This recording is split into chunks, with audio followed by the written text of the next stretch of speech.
Warning, objects in mirror may be more dangerous than they appear.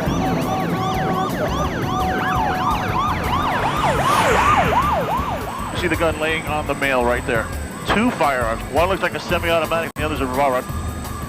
The United States Post Office guarantees uninterrupted service through rain, sleet, or snow. But armed robbery is another story. Metro Police are in pursuit of this male vehicle that was apparently stolen. Moments ago, an angry gunman accosted Florida postal worker and mother of 2, Tanya Mitchell. But police were right around the corner, and when the suspect saw them, he hopped in the vehicle and ran. Unfortunately, before he made off with the mail truck, the crook took out an insurance policy. Tanya Mitchell, seen here behind the wheel. The suspect crouches behind the hostage, and with his gun raised, orders her to drive.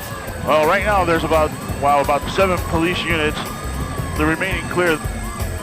The chase is being nationally televised, and the suspect is not happy about his newfound notoriety.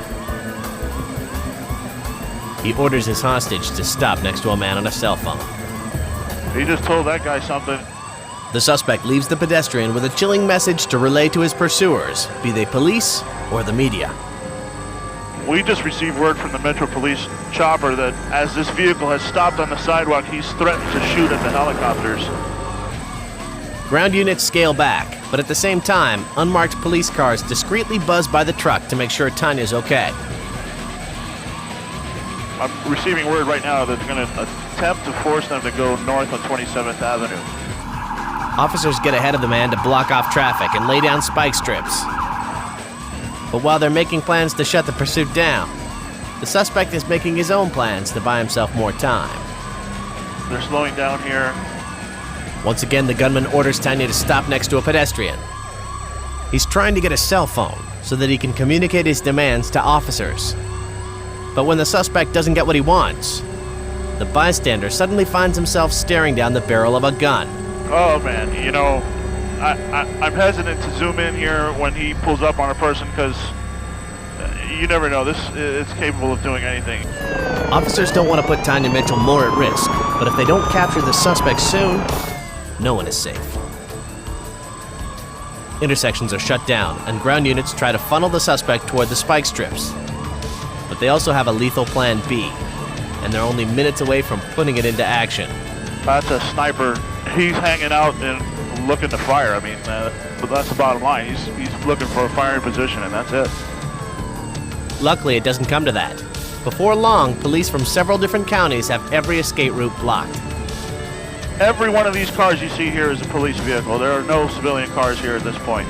They're unmarked police vehicles. The suspect orders Tanya to keep driving, but the only place left to go is right over the spikes. Here it comes. Stay covered. The spikes work, and the chase grinds to a halt, but the standoff has just begun. SWAT teams take up positions as the suspect hides himself and his hostage inside the truck. He's barricading himself. Yeah. A tactical police robot brings the suspect a cell phone, so talks can begin. I think the negotiator's the guy behind that van there. And as long as that negotiator's on the phone, it's good news for the hostage. But as the standoff drags on, members of the SWAT team run practice raids on an empty mail truck in case negotiations fail and they have to take the suspect by force. They've been studying this for the last hour or so, just going through different scenarios. I think they're truly trying to talk this guy out of it first. After more than 2 hours of intense negotiations, the suspect starts to wear down. It's been half a day since he's had anything to eat or drink. And the midday Miami sun keeps the temperature inside the mail truck sweltering hot. Finally, exhausted and out of options, the suspect decides to give police what they want, Tanya Mitchell's freedom. The postal worker spent the better part of her day wondering if she'd ever see her family again. Now she's on her way home for the emotional reunion. As for the suspect, he has no more bargaining chips.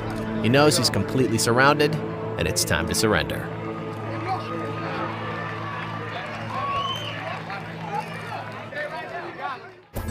Later, officers learned this wasn't the suspect's first crime. But even though he's got a 12-year history of drug trafficking and assault, The latest offense is by far his most serious. Oh, man. What the crook failed to realize when he hijacked this truck was that it belonged to the United States government. Now, instead of facing a local jury of his peers, he'll have to stand before a federal judge. If convicted, this career criminal will be permanently retired.